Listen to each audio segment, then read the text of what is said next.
Assalamualaikum warahmatullahi wabarakatuh. Halaman 59. Ya. Bismillahirrahmanirrahim. Alhamdulillahi rabbil alamin. Wassalatu wassalamu ala sayyidina Muhammadin wa ala alihi wa sahbihi ajma'in. Qala an-Nawawi naqlan anil Khattabi, telah berkata oleh Imam Nawawi padahal menukil dari pendapat Imam Khattabi, wa qad yahsibu katsirun minan nasi, terkadang mengira kebanyakan orang, anna ma'nal qada'i wal qadari, bahwa pengertian qada dan qadar, ijbarullahi, yaitu memaksanya Allah subhanahu wa ta'ala al-abda akan hamba, wa qahruhu, dan menggagahinya Allah, ala ma qaddarahu wa qada, atas apa yang Allah takdirkan dan tentukan. Walaisal amru kama yatawahhamunahu, tidaklah perkara itu seperti yang mereka sangka. Wa innama ma'nahu al-ikhbaru an taqaddumi ilmillah, sesungguhnya pengertian qada dan qadar itu pemberitaan tentang terdahulunya pengetahuan Allah subhanahu wa ta'ala, bima yakunu, dengan apa yang akan terjadi, min iktisabil abdi, dari usahanya hamba, wasuduriha, dan keluarnya, an taqdirin minhu, daripada takdir dari Allah, wa khalqin laha, dan diciptakan baginya, khairiha wa syarriha, yang baiknya maupun yang buruknya. Wallahu a'lam. Jadi di antara rukun iman yang wajib kita imani adalah beriman kepada qada dan qadar. Bahasa kitanya percaya kepada takdir. Imam Nawawi, yakni nama aslinya Yahya bin Syaraf. Nawawi itu nama kampung di Damaskus, di Syria. Ada kampung namanya Kampung Nawa, Desa Nawa, maka dinisbatkannya menjadi Nawawi. Jadi ada disebut Syekh Nawawi, ada namanya Imam. Kalau Syekh Nawawi adalah ulama Indonesia yang mengajar di Masjidil Haram. Itu Syekh Nawawi Banten, dari Tanara. Itu mah Syekh namanya Nawawi. Kalau ini mah bukan namanya, tapi kampungnya. Nama aslinya Yahya bin Syaraf. Meninggal tahun 676 Hijriah. Imam Nawawi umur 45 wafat. Begitu. 45 meninggal tuh kira-kira muda apa tua? Muda. Ada orang 45 tahun belum nikah, muda apa tua? Ibu gimana?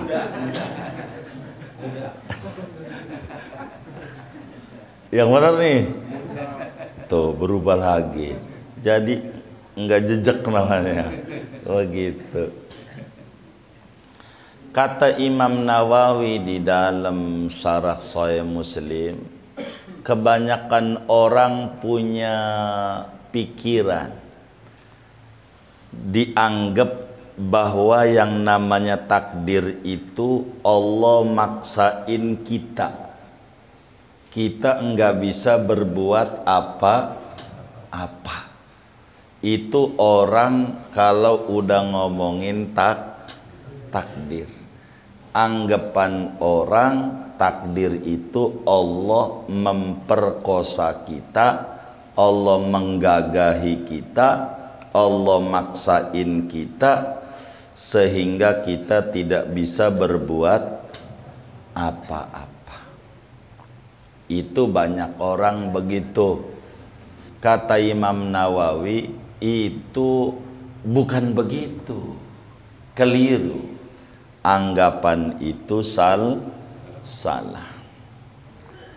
Sebab yang namanya takdir itu berbicara bahwa Allah tahu apa saja yang akan diperbuat oleh kita dari lahir sampai kita mati. Allah tahu. Jadi yang namanya qada itu Allah tahu apa aja. Termasuk malam hari ini kita ngaji, dari belum kita lahir Allah tahu. Kenapa? Begini, kita ini enggak beda kayak artis, pemeran. Allah tuh sutradara, pengatur skenario. Jadi yang namanya sutradara tuh tahu alurnya mau kemananya tahu. Begitu. Ada sutradara namanya Putu Wijaya, bikin film Satria Bambu Kuning. Begitu. Ini yang cocok dari jagoannya Berry Prima. Ini musuhnya keker juga Advent Bangun. Bener nggak? Nah tuh tukang nonton film tuh, layar tancap, tahu tuh. Allah tahu tuh bahwa Advent Bangun ini bakalan kalah ujungnya sama Satria Bambu Kuning. Begitu. Itu kenapa dia tahu? Karena dia pembuat Nah, Allah tuh tahu. Jadi kita harus pahami terkait takdir nih, urutannya begini. Takdir. 1. Allah itu tahu apa saja yang bakalan terjadi. Biar gampang, kita nggak usah ngomongin bumi, langit, kejauhan. Kita yang akan terjadi pada kita Allah tahu. Malaikat baru tahu ketika kita udah ditiupin roh umur 4 bulan. Ketika kita umur 4 bulan, Allah bilang sama malaikat, ini laki-laki. Terus hidungnya mancung ke dalam. Apa namanya? Oh iya, pesek. Kulitnya hitam. Begitu. Nantinya rezekinya sekian. Hari anu begini, hari anu begini. Nih orang nih bakal begini, nantinya begini, nantinya itu enggak bakalan lepas. Malaikat tuh tahu dari umur 4 bulan. Begitu sampai nih malam nih kita ngaji, udah ada catatannya. Dari umur apa? 4 bulan. Begitu. Itu namanya takdir. Udah ada tuh. Dan enggak bakalan bergeser dari alur skenario. Jadi takdir itu taunya Allah tentang apa yang terjadi pada kita di masa mendatang. Kita nggak tahu besok masih hidup apa enggak. Tahu nggak kita? Allah mah tahu. Tahu tuh Allah. Begitu. Terus kedua, dari pengetahuan ini disalin sama malaikat. Ditulis di Lauhul Mahfudz. Dalam Al-Quran, wa kulla syai'in ahsainahu fi imamin mubin. Dicatat tuh. Ini begini, begini, begini, begini, begini, begini, begini, begitu. Udah dicatat, dibagi-bagi, baru dimunculin proses takdir kepada kita. Allah tahu bahwa kita bakal lahir dari si anu, dari si anu. Makanya kita nggak boleh tuh mencela makanan. Begitu, kangkung mulu, budak nih, budak, jangan. Itu nggak boleh. Kenapa nggak boleh nyela kangkung? Karena kita ini asalnya dari mani. Dari mani itu dari saripati makan yang dimakan oleh bapak kita atau ibu kita. Bapak kita doyannya kangkung, maka maninya bapak kita kangkung. Jadi kita, maka kalau kita nyela kangkung berarti nyela diri sendiri. Begitu. Enggak boleh kita. Enggak boleh. Enggak boleh. Karena itu berbicara takdir itu pengetahuan Allah tentang apa yang bakal terjadi pada si hamba pada masa mendatang. Kodok itu kalau bahasa kita plan. Takdir itu terwujudnya plan. Kalau kita kan cuma baru rencana yang belum tentu terjadi. Kalau ini mah udah direncanakan pasti terjadi. Nah, proses menuju terjadi ini banyak proses. Begitu. Nah, sehingga kita kudu faham betul berbicara takdir. Pada pertemuan yang lalu kita udah singgung, ada namanya mantiqatul jabar, ada namanya mantiqatul ikhtiar. Ini kita harus paham ini. Kalau nggak paham ini, kita bakal stres hidupnya. Apa itu mantiqatul jabar? Wilayah kita nggak ada kendali kita. Namanya disebut mantiqatul jabar. Kayak kita ada akalnya, mau kita bukan? Bukan. Kalau bukan, ada yang mau. Itu Allah tuh.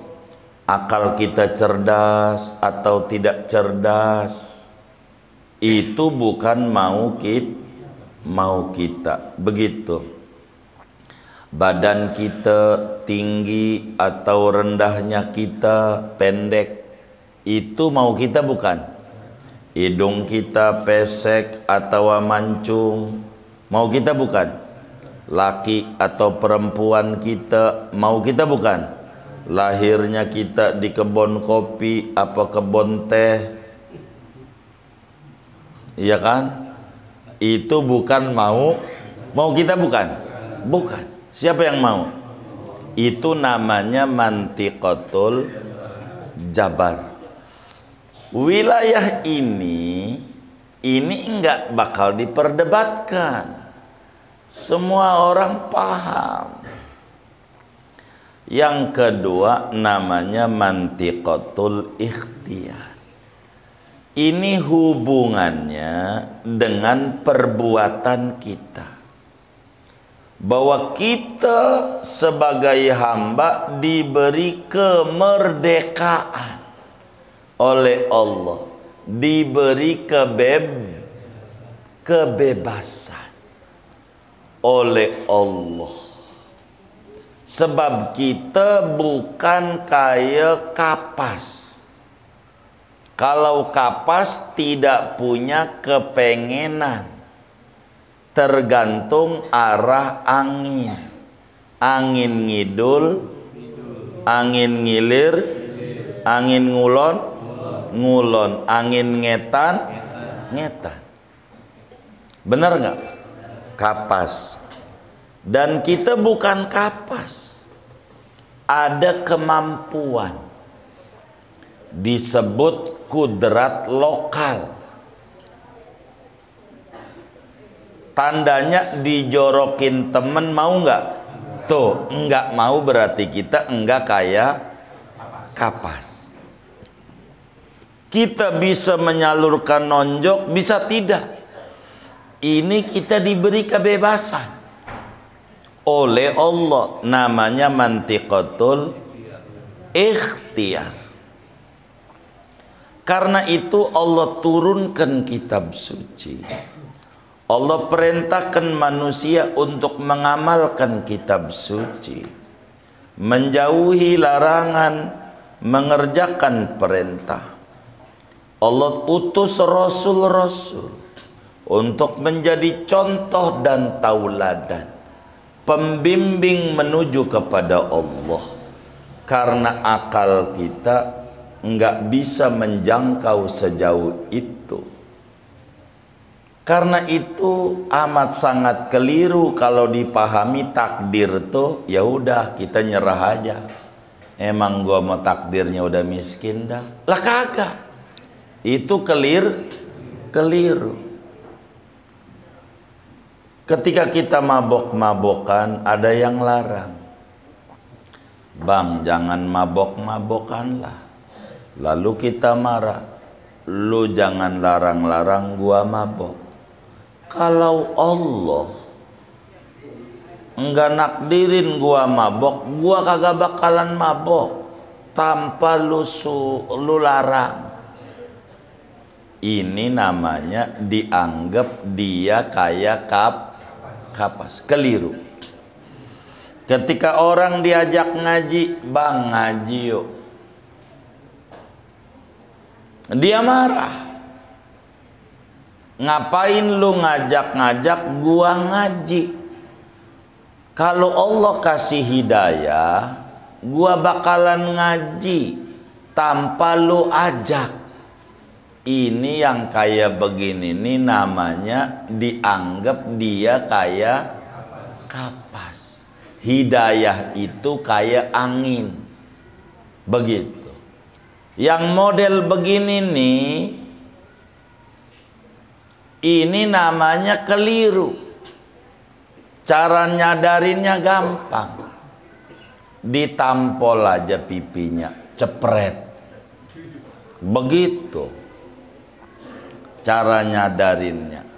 Kira-kira kalau ditampol marah nggak dia? Hah? Yang bener nih, marah nggak? Kita jawab, kalau Allah enggak gerakin tangan ini, ana nggak nampol ente.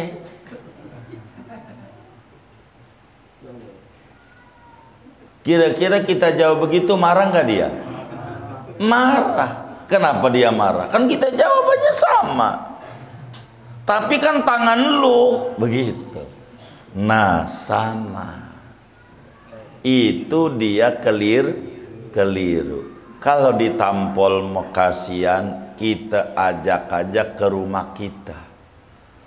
Kita bilangin, bang seminggu aja di rumah, gua bagi duit 10 juta. Beneran. Selamat, deal. Tar seminggu dulu, ini duitnya, pegang orang lain. Kalau takut saya bohong, ke rumah kita, kurungin di kamar, kunciin dari pagi. Kata dia pas zuhur,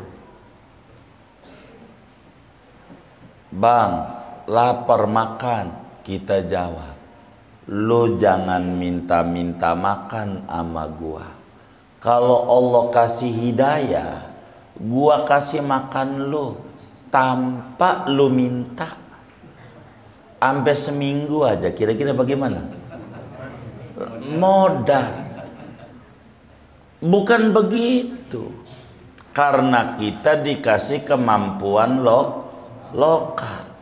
Jadi kalau ada orang ngajak ngaji, ngajak sholat, itu maknanya orang itu mau memuliakan kita. Sebab manusia itu kemuliaannya diukur bukan dari suaranya.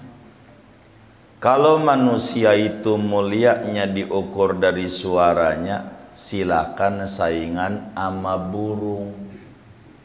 Burung itu kalau kicauannya lohbet, kalau kicauannya bagus makin ya silakan.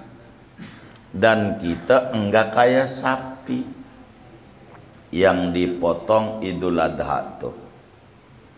Begitu. Kalau sapi makin gemuk makin mahal, walaupun kagak sholat. Sapi mahal, walaupun sapi itu enggak sholat, enggak ngaji, dijual laku dan mahal. Coba aja ada manusia enggak sholat, enggak ngaji, dijual, laku enggak? Lah kagak. Berarti tinggian mana tuh? Lah sapi. Sapi walaupun enggak sholat, enggak ngaji, dipotong, dagingnya berebut. Orang mau makan. Tuh sapi. Coba aja orang enggak sholat, enggak ngaji, dipotong, dagingnya dibagi-bagi. Mau enggak? Kenapa? Berarti ada sisi lain. Kemuliaan kita itu dengan ikut kitab suci, ikut Rasul. Bahasa kitanya ibadah. Sehingga kalau ngomongin takdir, jangan urusan perintah dan larangan nyandar sama takdir. Jangan. Ini dosanya gede banget. Ketika ada orang gak sholat, kita ajak sholat. Bang, yuk sholat yuk. Lu jangan ajak-ajak gua sholat. Nanti juga kalau gua dapet hidayah, gua sholat tanpa lu ajak. Ngomong begininya nih, dosanya ditumpahin ke bumi kagak muat. Saking apanya tuh? Gedenya. Karena akidah dia udah keluar nanti dari Islam. Keliru dengan jawaban itu. Jadi kemalasan dia ibadah berdalih Allah enggak ngasih takdir ibadah. Yang salah bukan saya tapi Allah. Ini namanya kagak bener, nyalahin Allah. Kalau dia nyalahin Tuhan, bener apa salah tuh? Ini yang menyebabkan dosanya besar. Jangan nyalahin Allah. Jangan. Begitu. Jangan. Bilang aja yang jujur, Bang yuk sholat yuk. Aduh jujur aja, gua males banget. Udah bilang aja begitu. Jangan kemalasan diri berdalih Allah enggak ngasih hidayah. Lah, hidayah mah dicari, bukan ditunggu. Begitu. Dicari, bukan ditunggu. Walaupun ayam itu paham, meski nggak ada akalnya ayam. Ayam ada akalnya nggak? Nggak ada. Walaupun ayam itu nggak ada akalnya, paham bahwa rezeki dijamin oleh Allah. Itu ayam. Tapi kudu dijemput dengan cakar-cakar. Kore-kore pakai cakarnya tuh, nyari cacing. Itu namanya ikhtiar. Walaupun yakin kita juga sama. Walaupun rezeki itu kita yakin dijamin, tapi kudu diupayakan. Wong kita dikasih tangan, kasih kaki, kasih akal. Begitu. ini kudu dimaksimalkan. Untuk apa Tuhan cipta kita? Untuk apa ya? Begitu pikirin. Orang semuanya bukan punya kita. Mata punya Allah kalau beli berapa, kuping punya Allah, hidung punya Allah, lidah punya Allah, darah punya Allah. Nggak ada yang kita punya. Yang kita punya keinginan. Allah menetapkan. Begitu. Sehingga kalau dia pahami qadanya Allah tuh semuanya baik. Perbuatan Allah semuanya baik karena perbuatan Allah berangkat dari asma dan sifatnya Allah. Dan asmanya Allah semuanya bagus-bagus. Walillahil asmaul husna. Tapi nama kita munculnya dari perbuatan kita. Kita disebut orang kaya karena kita habis usaha, akhirnya kita punya duit. Lalu orang sebut kita, jadi kayanya kagak ujuk-ujuk. Orang disebut pinter, alim, itu enggak ujuk-ujuk. Hasil belajar, lalu disebut alim. Begitu. Maka sifat kita melahirkan perbuatan. Dari kita belajar, kita jadi alim. Dari kita bekerja keras, kita bakal muncul orang yang semangat bekerja. Dari kita nyalon presiden, muncul kita jadi presiden. Tuh muncul jadi presiden dari usaha kita. Begitu kita, beda dengan Allah. Sehingga iman kepada takdir jangan sampai salah. Kita diberikan akal untuk memilih ini baik, ini buruk. Contoh, ini teh manis. Teh manis, kira-kira enak nggak teh manis? Enak. Coba dari pengakuan saudara saya minum. Ini contoh Bang Adi. Ini teh manis, enak nggak? Baik. Lalu dokter teman kita bilang tuh teh manis udah dikasih racun, mengandung racun. Kira-kira kita mau minum nggak? Kenapa? Nah, itulah kerjaannya Nabi. Perbuatan ini mengandung racun, dosa, bakal masuk neraka. Orang yang punya akal enggak mau kerjakan. Kalau kita enggak sholat, kata Nabi, nanti di kubur tuh ada ular gede, palanya botak, namanya Syuja'ul Aqra. Itu ular gede segede leher unta, bakal nyatekin kita di kubur dari sholat yang kita tinggalin.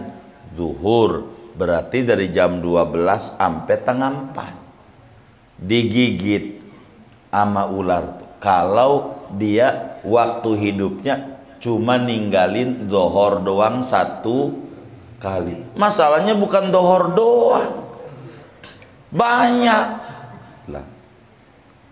Maka Nabi bilang jangan tinggalin sholat, itu mengandung racun. Orang yang punya akal enggak mau minum. Begitu kita ini dikasih akal. Maka orang keliru, kata Imam Nawawi, dipikir yang namanya takdir itu adalah Allah paksa kita yang kita enggak ubahnya kayak kapas. Terserah Allah. Enggak. Kita diberi kebebasan. Mau jadi orang benar, silakan. Mau jadi orang enggak benar, silakan. Tapi ujungnya enggak sama. Ada neraka, ada surga. Jadi kalau mau jujur, adakah Allah memasukkan orang ke neraka? Kalau orang nanya begitu, jawabannya ada enggak? Ada enggak? Hah? Ada enggak Allah memasukkan orang ke neraka? Enggak ada kalau dia paham. Penyebab masuk nerakanya kita sendiri. Makanya ada namanya waliullah, makamnya di Baghdad. Namanya Bahlul. Bahlul ini menjadi poyokan di kita punya negeri. Padahal itu wali. Ente Bahlul begitu. Bener nggak? Goblok begitu Bahlul. Padahal Bahlul ini wali. Cuman ngomongannya kayak orang ngomong ngaco gitu doang. Tapi omongannya nih salah satu omongan Bahlul. Makamnya ada di Irak. Moga Allah kasih rezeki luas kita bisa ziarah ke Irak. Di Irak tuh ada Syekh Abdul Qadir Jilani, ada Imam Rifai, wali. Ada Imam Ma'ruf Al-Qarahi, Sirri Sakoti, Junaidi Baghdadi, ada Dawud At-Ta'i, Habib Al-Ajami, Imam Hasan Basri, Anas bin Malik, Salman, banyak banget. Ada Abu Hanifah, ada Imam Ahmad bin Hambal. Kita cerita Bahlul aja. Bahlul pagi-pagi dia lari tergopoh-gopoh. Bahlul ditulis tuh di dalam tafsir surat Yasin oleh Imam Hamamizadah. Pagi-pagi dia lari ngos-ngosan. Ditanya sama orang, Bahlul dari mana? Dari neraka. Coba kalau udah ngomong, dari mana? Dari mana? Dari neraka. Ditanya, ngapain ke neraka? Nyari api. Kompor gas mati, pengen ngopi. Maka saya pengen ngambil api. Begitu dia jawab. Kata yang dengar miring, ya Bahlul gitu, bahasa Arab. Ditanya lagi, dapat enggak? Kagak dapat. Kata Bahlul, loh ngapa enggak dapat? Ternyata di neraka enggak ada api. Enggak ada api di neraka. Tuh Bahlul ngomong. Di neraka tuh enggak ada api. Orang bilang, lah itu katanya neraka orang pada kebakar, kagak ada api. Gua udah dari neraka, kagak ada. Kata Bahlul. Terus ditanya, itu orang pada kebakar di neraka tuh bagaimana? Itu apinya pada bawa sendiri dari dunia. Kata Bahlul, apinya pada bawah sendiri. Enggak sholat bikin api. Kita mabok bikin, kita nyolong bikin api. Kita nyerobot tanah orang bikin api. Gitu. Kita menggibah bikin api. Jadi neraka enggak ada api. Kalau di neraka ada api, lah itu malaikat Malik udah kebakar. Orang dia tidur maknyus, adem banget. Malaikat Malik, neraka nggak ada api. Kalau ente maksiat bikin api, jadi siksaannya nggak sama. Begitu kata Bahlul. Tuh orang abang, ini omongannya bener juga nih ya. Ya emang dia wali. Begitu. Dia mau menceritakan bahwa di neraka itu enggak ada yang Allah bakar. Andai dia dibakar di situ, ulah dia di dunia. Kan udah dibilangin, kalau sholat tempatnya surga, enggak sholat neraka. Begitu, enggak sholat. Begitu. Namanya sampah. Yang namanya sampah diapain? Buang. Nabi Musa aja pernah nanya. Nih begini, Nabi Musa nanya sama Allah. Kata Nabi Musa begini sama Allah, ya Rob, ana ada kebingungan ya Rob. Kata Nabi Musa. Kata Allah, apa yang membuat kau bingung? Orang kau kasih rezeki duit, lalu duitnya dia buat judi slot, duitnya buat sedekah di atas panggung, apa namanya tuh?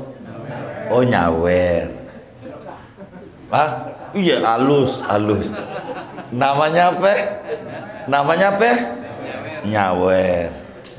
Duitnya itu buat maksiat, lalu ujungnya kau masukin ke neraka. Kan kau juga yang bagi duit, ngapa kau juga masukin ke neraka? Heran dah, kan kau juga. Kata Nabi Musa. Ini nolongin kita yang suka bertanya-tanya kayak begitu. Allah jawab kepada Nabi Musa alaihi salam, Musa, daripada ente nanya-nanya begitu, mendingan ente nanam padi. Dulu mah banyak sawah di kebun kopi, apalagi seberang dekat Munawirin tuh, wadah sawah mulu. Bener nggak? Hah? Tuh, udah tua tuh berarti, tandanya tahu. Tadi siapa yang bilang muda itu? Tuh begitu. Bener nggak? Ada sawah. Ini mah bukan sawah kan, ke darat ini kebun ya. Ini. Oh, permai itu sawah. Kalau ini mah bukan ini, bukan kebun. Jadi kata Allah, udah daripada nanya-nanya begitu, ente nanam padi aja dulu. Maka kemudian Nabi Musa nanam padi. Udah ditanam, ngadu sama Allah. Udah ya Rob, lampe panen lah. Kata Allah, jangan main udah aja. Singkatnya ampe 3 bulanan itu padi panen. Udah panen, lah dituai, dipanen, diambilin itu gabahnya. Udah diambilin, ditaruh di gudang. Orang dulu namanya lumbung, bener nggak? Begitu, taruh di gudang. Lalu kemudian Nabi Musa nanya sama Allah, ya Allah, sudah beres laporan. Apa yang sudah beres? Nanam padi. Udah saya ambilin semua, kata Nabi Musa. Dan semuanya udah saya taruh di lumbung, gudang gabah, tempat padi. Kata Allah jawab, Musa, semuanya kau ambilin? Iya, semuanya saya ambilin. Kata Allah, jerami-jeraminya? Kagak, kalau jerami mah enggak ada manfaatnya. Yang saya ambilin mau yang ada manfaatnya. Gabah baru saya taruh di lumbung. Lah kalau jerami enggak ada manfaatnya, ente apain? Saya bakar. Ngapa ente bakar? Enggak ada manfaatnya. Habis itu diam Nabi Musa. Diam. Kata Allah, kenapa diam? Enggak jadi nanya. Enggak jadi nanya. Emang apa? Saya paham. Yang dibakar di neraka itu jeram yang kagak ada manfaatnya. Hidupnya enggak sholat, hidupnya enggak berbuat baik, mabok-mabokan, hidupnya dikasih duit malah buat sedekah di atas panggung. Apa namanya? Nyawet. Begitu. Lah kagak ada manfaatnya. Diapain ya kagak ada manfaatnya? Diapain? Bakar. Di mana? Iya. Enggak jadi nanya dah. Begitu. Jadi kita ini bukan kayak kapas. Karena kita bisa bedakan antara gemeter kita belum makan, begitu tuh. Gerakan tangan nih, goyang-goyang. Antara kita mau nonjok orang, beda. Kalau gemeter belum makan mah bukan mau kita kayak orang stroke. Gerak-geraknya tuh mau kita bukan. Nah, itu namanya mantiqatul jabar. Di luar kendali kita. Begitu. Tapi kalau nonjok orang di bawah kendali kita. Kita ngomong sama polisi, ngapa kamu nonjok dia? Bukan saya. Kalau Allah kagak takdirin saya nonjok, kagak nonjok, diterima nggak sama polisi? Lah kagak. Itu menunjukkan pemahaman keliru kalau kita dianggap kapas. Ada aliran akhir zaman namanya Islam hakekok. Islam apa? Hakekok. Kata dia hakikat. Itu keliru. Jadi waktu disuruh sholat, bang sholat yuk. Gua mau udah ingat. Udah ingat. Yang sholat itu yang belum ingat. Nih Quran loh, Quran kata dia. Aqimis sholata lidzikri. Dirikan sholat untuk ingat Allah. Kalau gua mah udah ingat, jadi nggak perlu sholat. Pokoknya kalau dohor ingat dohor, udah cuk, nggak perlu. Ini namanya Islam hakikat. Yang kayak begini nih keliru. Agar supaya lempeng, ajak ke rumah kita. Kurungin dari pagi sampai sore. Iya, biar melek. Kata dia pas zuhur, bang lapar. Lu inget-inget aja opor ayam. Apalagi ya? Rendang, semur jengkol, sayur asem. Lu inget aja, kenyang nggak? Begitu. Jadi kagak bakal kenyang. Justru kalau belum sholat, belum inget. Jangan dibalik.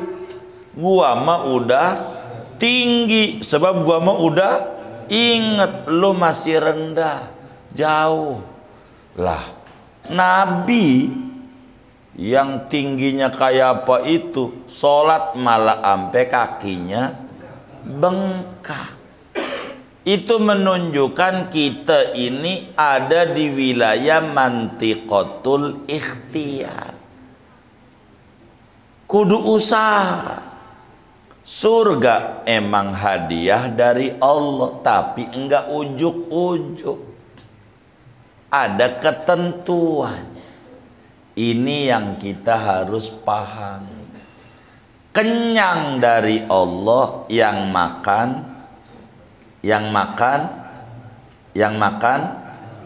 Allah. Kenyang dari Allah yang makan kita. Sembuh dari Allah yang berobat kita. anak dari Allah, yang tidur malam-malam kita. Begitu. Enggak bisa ujuk-ujuk. Ada ikhtiar. Jadi muslim dengan akal dia berjuang, dengan hati dia pasrah. Yang boleh kita nyandar ama takdir. Ini takdir boleh diomongin nama kita. Udah suratannya. Boleh. Hanya pada urusan cobaan. Pada urusan ujian. Itu boleh kita nyandar ama takdir. Boleh. Kita jatuh dari pohon. Enggak ada orang niat pengen jatuh dari kecorong gila. Benar enggak? Ini jatuh ini boleh. Sudah takdirnya. Untung keseleo doang. Masih untung. Iya. Enggak mati. Kan begitu. Ini boleh buat kita supaya tidak kecewa.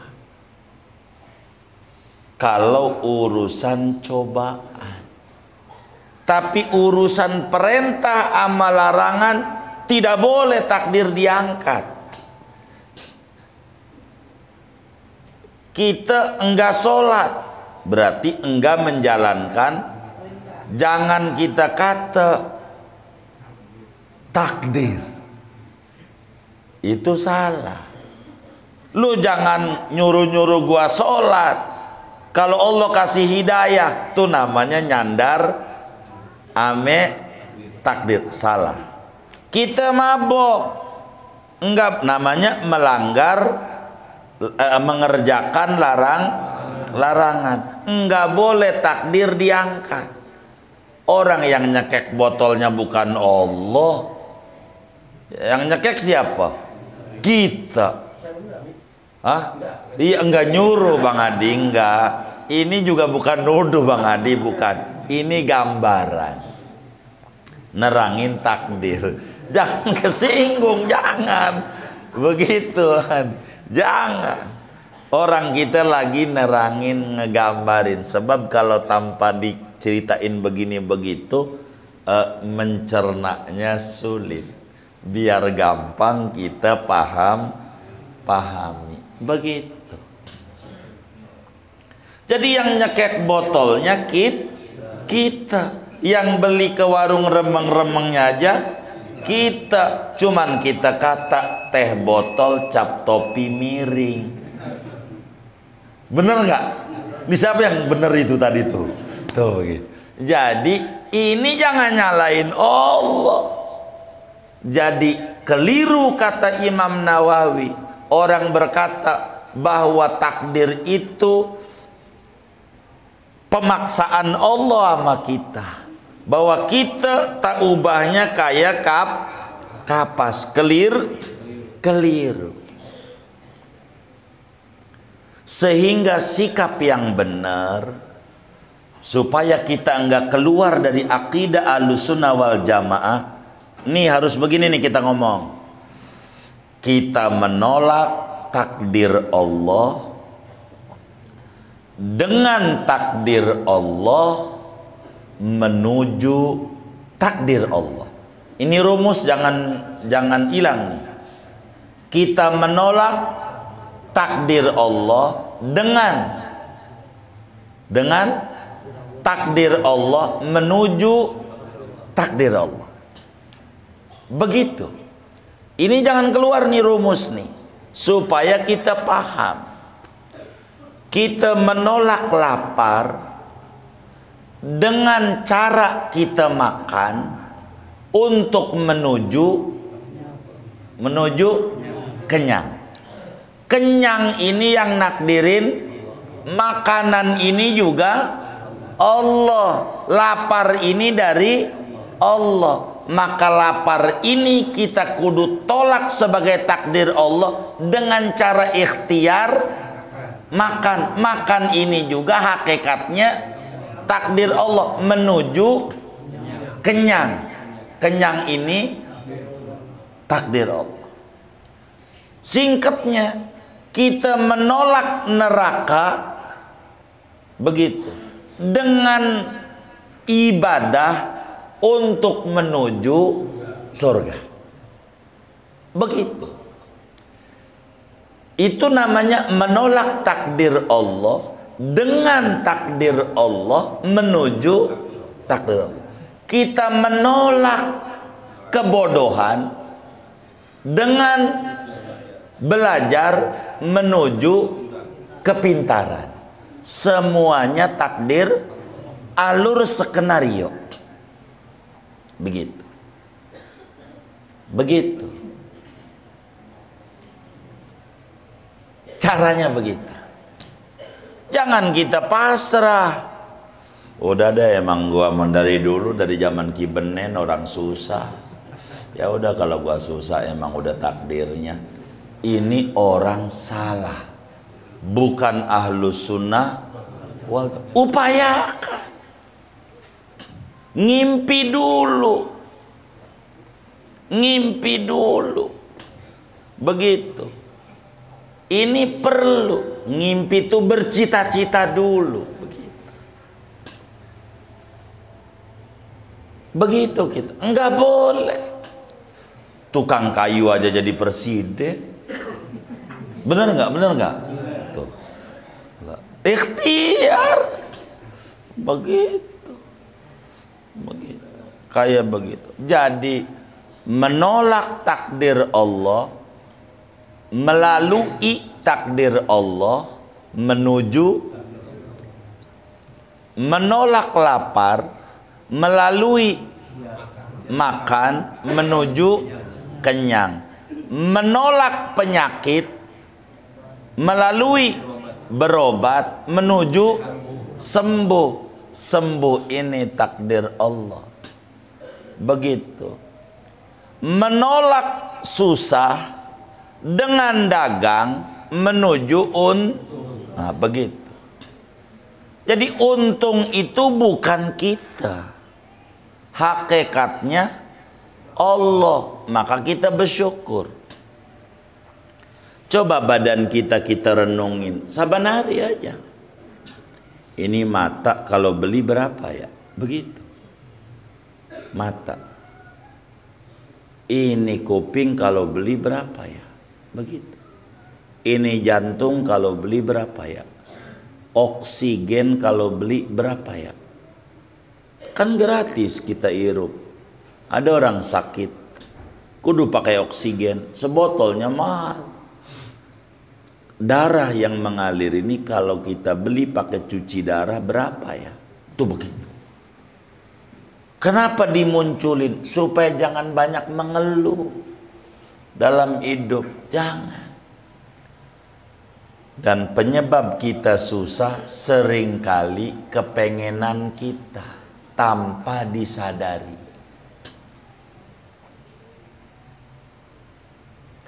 Kalau pakai mulut dia bakal tolak. Nih yang ngaji nih, pengen susah enggak? Hah? Pengen puyeng enggak? Enggak. Pengennya senang. Lalu dari mana susah itu? Dari kita yang membuat susah. Kok kita membuat susah? Kepengenannya begitu. Ambil contoh. Pagi-pagi dia jalan tuh ke depan sektor 3, depan pom bensin. Lihat depan Masjid Jami Bintaro Jaya. Sektor 1. Masjid Jami. Masjid Jami sektor 1 atau 2? 1. Pagi-pagi ada orang naik mobil Mercy hitam metalik, mengkilap, cakep. Iya kan? Kita jalan kan ada tembusan dari benda tuh. Pakai motor nyebrang rel. Masih ada nggak? Masih. Kita nongkrong pagi di situ tuh. Kalau pagi apalagi Senin, macet nggak? Macet. Lihat mobil Mercy hitam metalik. Muncul kita, mobil cakep amat, Mercy lagi, hitam metalik, full musik, full AC. Ya Allah, gua pengen kayak dia. Begitu. Kita pengen kayak dia. Itu yang lagi di mobil, dia lagi tepok jidah. Bos di kantor ngomel mulu, bini udah kayak kaleng rombeng, anak sulit diatur, mana kredit udah jatuh tempo. Lagi apa tuh yang di mobil tuh? Puyeng. Kata kita, ya Allah, anak pengen kayak dia. Doanya orang miskin diijabah. Alhamdulillah dikasih apa? Ya puyeng. Jadi puyengnya kita itu permintaan kita. Karena kita belum ngobrol sama dia. Dia aja ngelihat kita pagi-pagi nongkrong pakai celana lepis pendek, pegang kopi sama jisokam. Paspus, kata yang di mobil macet.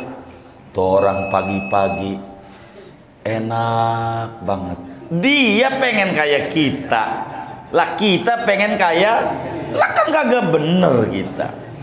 Seringkali begitu.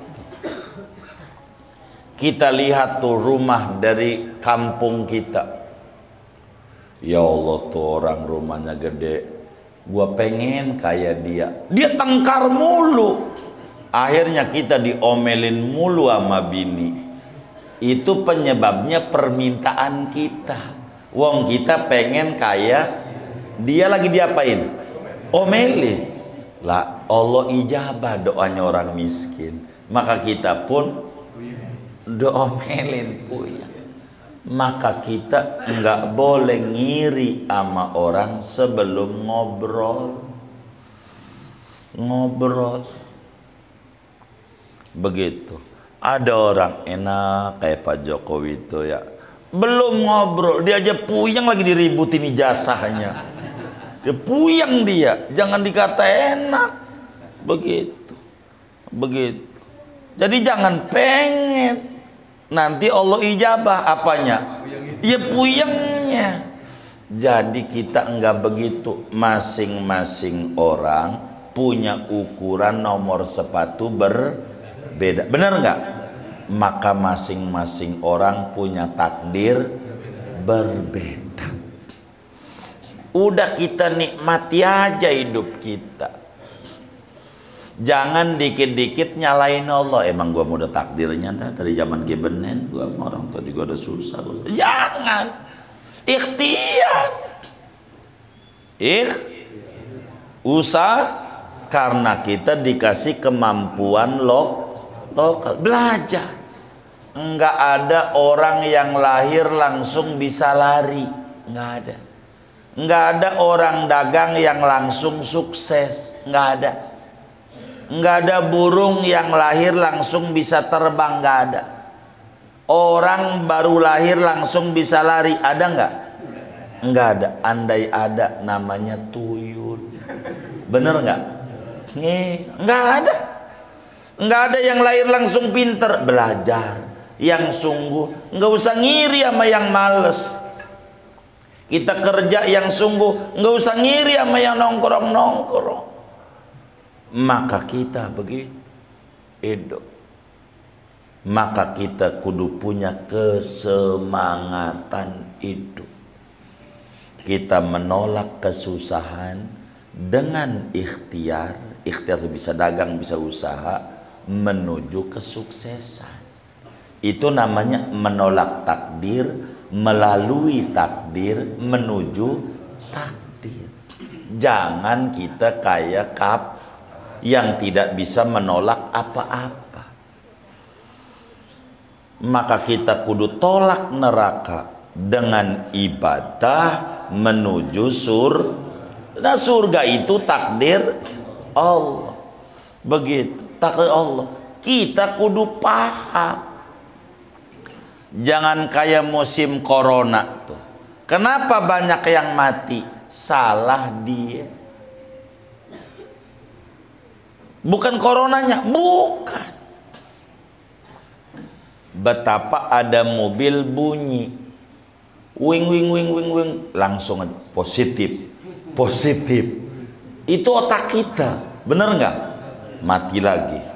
Itu lagi di depan rumah, langsung masuk ngumpet. Ini namanya tindakan kagak bener. Bener apa kagak ini? Hah? Bener apa kagak ini? Hah? Kagak benernya kenapa? Hah? Kagak benernya itu mobil uwing-uwing ada yang nyupir. Ada yang nyupir enggak? Ada jenazahnya enggak? Dia aja kagak takut. Bener enggak Bang Adi? Apa?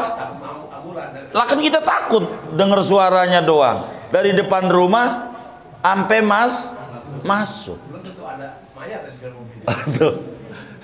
Bener enggak? Andai ada mayatnya, coba pikirin. Kan suka dibawa ke Jombang, bener nggak? Iya. Itu nguburinnya pakai tambang nggak? Pakai tambang. Tuh kira-kira, pikirin, mayitnya mau dimasukin ke peti pakai tambang nggak? Pikirin. Hah? Pakai tambang nggak? Enggak.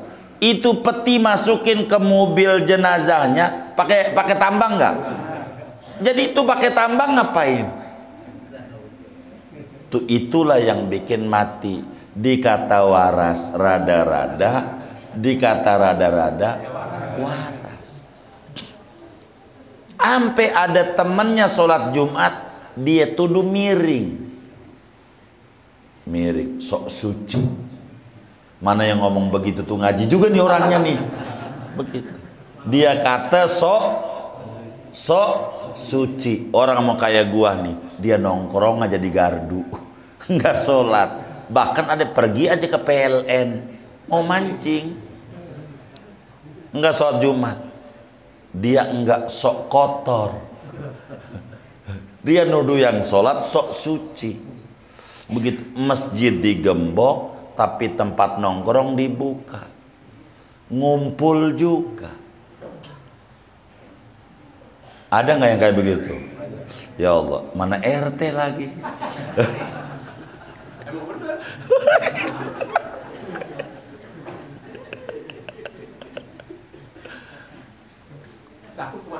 Apanya?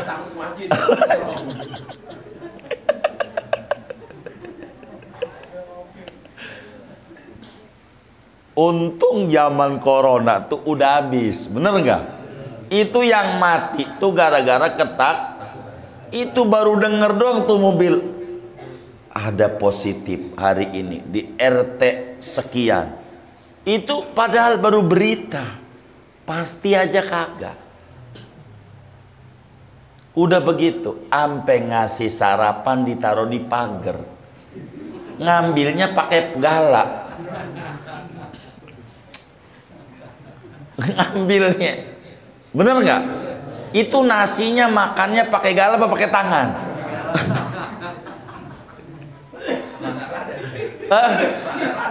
Bener nggak Bang Adi? Rada-rada nggak? Tuh, dikata waras rada-rada, dikata rada, wah, ditinggal. Anak-anaknya pada ngungsi di rumah familinya, pas demam. Itu yang bikin mati. Orang sakit itu kudu ditemenin, begitu ditinggal. Tuh, ini namanya ulah pikiran kita. Susah kita begitu karena kita hidup dibikin susah. Nggak usah. Kalau kita paham takdir, tenang. Kalaulah ibu-ibu ini lakinya ngasih duit 20.000, mana 20.000, tapi hari ini makan pakai daging sapi, siap Bang. Itulah orang yang percaya takdir. Maka ketika zuhur itu lakinya mana daging sapi, itu di meja makan, kok kuah doang, Royko rasa daging sapi, enggak marah.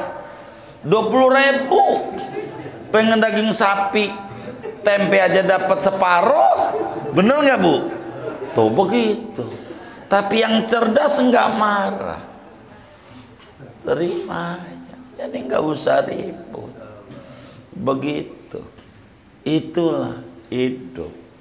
Singkatnya kata Imam Nawawi, terkadang kebanyakan orang keliru.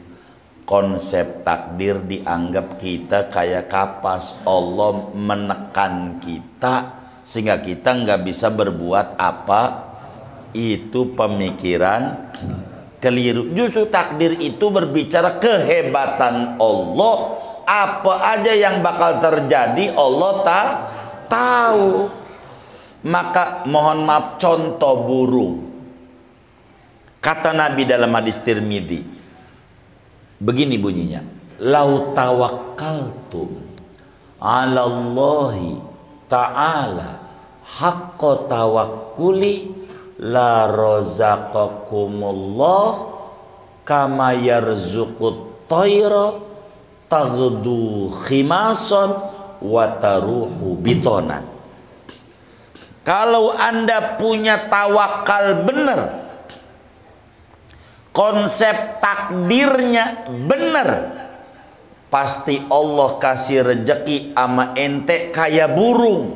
Tuh kata Allah, burung dikasih rejeki. Kenapa? Yakin Allah jamin rejeki, kata burung. Tapi ikhtiar, meski dia nggak punya kantor, meski nggak punya aplikasi Gojek, meski dia nggak punya material, emang material punya ya, nggak punya material, meski nggak punya tempat usaha, meski nggak punya ijazah, meski nggak punya akal, dia yakin Tuhan wajibin usaha, dia pergi dari kandangnya, kabur kemana? Kewajibannya usaha, dapat urusan Allah. Yang penting ngeluyur dari rumah, jangan ngerem. Maka pergi lapar, pulang kenyang. Burung ampe ilernya mahal, itulah walet. Begitu saudara, kita begitu. Kita mumet puyeng, jangan diem di rumah ngelamun aja. Keluar kemana ke? Main ke WA sama temennya, bang lu ada di rumah? Ada, gua hari ini off. Ya gua main dah. Main. Kalau main rumah temen, Allah kasih kopi, kan Allah, bener nggak? Enak. Ngopi, udah ngopi, ada alhamdulillah. Pas ngobrol sama dia, pas udah ngobrol, rencananya mau ngeluh, enggak jadi. Di hatinya ngomong, dah gua kira yang susah gua doang, parahan dia. Tuh begitu, parahan dia. Tuh begitu. Itu yang terjadi. Maka kita dilarang ngerem. Kalau ayam ngerem betelur. Kalau kita ngerem telur kita 5, mau diapain tuh telur kita yang 5? Bener nggak? Bener nggak? Ngeluyur kemana? Apa megang periwitan kayak prit? Orang juga kasih. Coba kita kagak pegang periwitan, mana orang kasih? Gitu tangannya ada aja ngasih. Dari mana? Usaha. Yang begitu aja dikasih, apalagi kita kagak. Udah usaha aja maksimal. Jangan kita duduk aja, jangan. Si anu duduk aja, lah dia mah tuan kontrakan. Bener gak? Bener gak? Lah dia mau duduk aja juga duitnya ada. Tapi dulunya nggak begitu. Begitu. Ah? Iya, artinya ada ikhtiar. Begitu. Ikhtiar. Begitu. Kita juga banyak punya baba kita kalau kita bener dagangnya. Yang namanya dagang itu jual untuk beli, beli untuk jual. Masalahnya kita separuh doang ilmunya, bab penjualan doang. Bener nggak? Jualin tanah engkong mulu, bener nggak? Nah, ini masalah kita. Maka kita nggak boleh berpikir mundur. Singkatnya, dilarang kita nyandar sama takdir, karena kita dikasih akal, kita disuruh berjuang, dikasih tenaga sama Allah, kasih tenaga, maka kita kudu usaha itu menjalankan perintah. Maka usahanya doang, gojeknya doang dapat nyangkulnya doang dapat walaupun kita enggak dapat tuh belut, mancingnya doang dapat urusan ikan nomor 2. Yang penting kita usaha, enggak diwajibin dapat mau urusan Allah. Usaha, jangan nggak usah apa kek, begitu usaha begitu. Tapi ana pengen usahanya laku nggak laku habis, iya dagang es. Dagang es tuh nggak laku habis, laku bener nggak? Kalau pengen laku nggak laku habis, maka kita kudu paham pada bagian ini supaya kita jangan nyerah amatak salah. Kalau nyerah, kurang lebih demikian ngaji kita. Wallahu a'lam.